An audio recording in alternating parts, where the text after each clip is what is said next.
नमस्कार ॲस्पिरंट्स. धर्मदर्शन आणि राजधर्म हे पुस्तक MPSC व UPSC मुख्य GS4साठी लिहिण्यात आलेलं आहे. यामध्ये नीतिशास्त्र, सचोटी आणि अभियोग्यतेचा संपूर्ण सिलेबस कव्हर करण्यात आलेला आहे.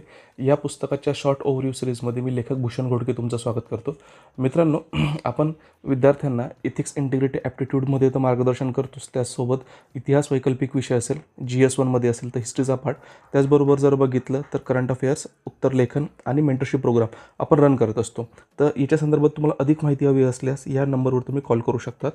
मित्रांनो, आतापर्यंत आपण ना या पुस्तकामधले जे 7 युनिट आहेत ना, ते 7 युनिटचा जो ओव्हरव्ह्यू आहे तो ओव्हरव्ह्यू आपण याच्यामध्ये काय तर बघितलेला आहे. तर आता आपल्या याच्यामध्ये काय बघायचं आहे, जे 8वं युनिट दिलेलं आहे पुस्तकामध्ये, उपयोजित नीतिशास्त्र, त्याला म्हणतात अप्लाइड एथिक्स. तर 10th नंबर म्हणजे 10 मार्कासाठी जर बघितलं ना, तर याच्यावर बरेचसे प्रश्न विचारले जातात आणि याचा खास करून उपयोग जो असेल तर तुम्हाला तुमच्या केस स्टडीजमध्ये काय तो होतो.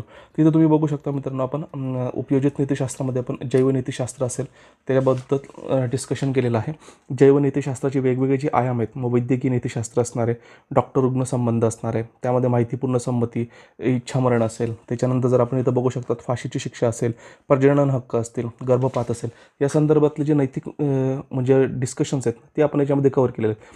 पर्यावरणीय नीतिशास्त्र हा तर UPSCचा आतापर्यंतचा फेवरेट टॉपिक राहिला आहे. प्रत्येक वर्षी 10 मार्काचा असेल किंवा केस स्टडी असेल याच्यावर विचारले जातात. याच्या संदर्भातला पण पूर्ण आढावा आपण काय याच्यात घेतलेला आहे. त्याचबरोबर तंत्रज्ञान, मग तंत्रज्ञानाचा जो काही फ्रेमवर्क आहे, एथिकल फ्रेमवर्क, तो पण आपण याच्यामध्ये काय तर कव्हर केलेला आहे.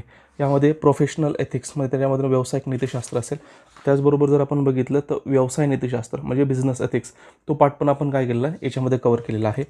आणि पुढचं जर आपण याच्यामध्ये बघितलं तर प्रकाशन नीतिशास्त्र, पत्रकारिता आणि माध्यमांमधील नीतिशास्त्र हा भाग देखील आपण काय तर कव्हर केला आहे. बऱ्या वेळेस काय येतात तर केस स्टडीज याच्याशी संबंधित विचारले जातात. तर त्या अनुषंगाने तुम्हाला याचे जे नैतिक आयाम आहेत ते माहीत असणे आवश्यक आहे.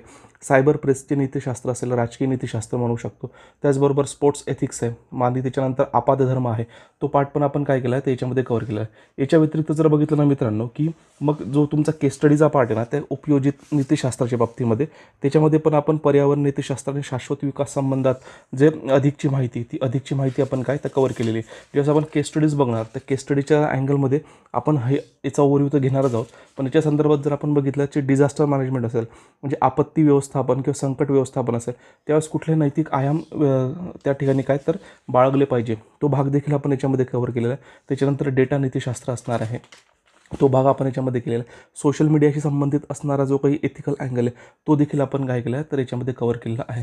मित्रांनो, हे पुस्तक जर तुम्हाला परचेस करायचं असेल ना, त्याची जी परचेस लिंक आहे ती कमेंट बॉक्समध्ये दिलेली आहे. तुम्ही जर आपल्या यूट्यूब चॅनल सबस्क्राईब केलं नसेल तर कृपया सबस्क्राईब करा आणि पुढच्या व्हिडिओमध्ये आपण